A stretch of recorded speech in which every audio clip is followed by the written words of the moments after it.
City'de mi? Medemincan gelmesen olmaydı. Ahval vaziyet evvelkiden hem çukurlaşkan bu ülke.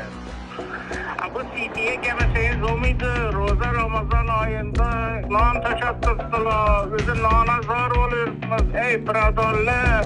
Bunu kininki videodan keyin 100 yaşlı koydular. Madis, isop. Ming rahmat ishuni qo'ygan odamga, ishora tashkillashtirgan odamga ming rahmat.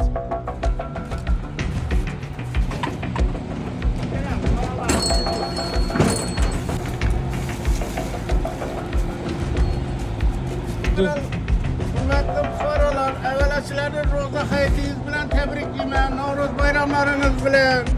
Xalqim, yurtim, men sizlar bilan bir iltimosim bor.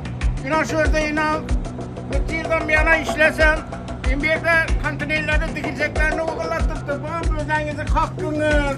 Sizlardan iltimos. Qadik hozir olganimiz o'zi telefon urib, "Gelmasangiz bo'lmaydi o'zi" deb chaqirganim uchun keldim do'stlar.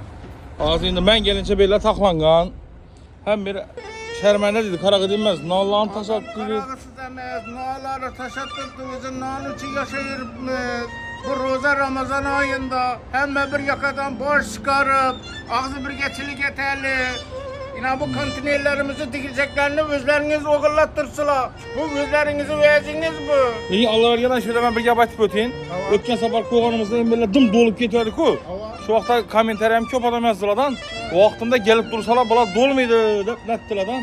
Vaqtida bize gelip tutmuz. Gemiden emas. Bir yerda boshqa joylardan ham musrakkel tashlab turibdilar. Alloh yana imbedayda masalan kamera bak. Bu ne bu? Ne için turibdi bu? İşlemiyor ya bu. Bu kamera ne oldu ismini? Bu işlemi, lekin kamera qo'yilgan. Ey xalqim, bir ro'za Ramazon oyida o'zingizga kelin, iltimos sizlardan. Bir yoqadan bosh chiqarali. Navro'z arafasida men shuni aytishga majbur etdim. Medeminjonni men chaqirtirdim. Gapir, salomat bo'lasiz. Sizlarga ming rahmat ağa, kattadan katta. Endi jedasiz buni aytgan ishlar odam o'zini hurmat etmasa bilinmayman yana.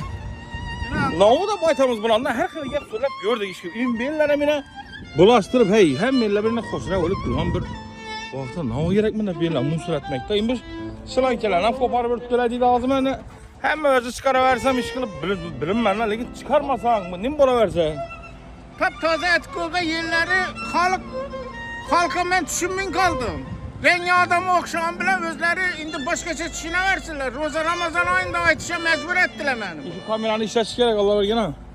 Bu shu kamerani ishlatish kerak shuni enang. Shuni ishlatmayincha bu gap hech qanday o'ynamay turibdi bu gap ena. Kameraga 2 million so'm o'tamiz deb. Ya bu kamera ishlab tursam bilinmay ish qilib. Bize hizmet ko'rsatib turibmiz. Hech yo'g'im bizlarning mehnatimizni go'zalligini olsin axir xalq.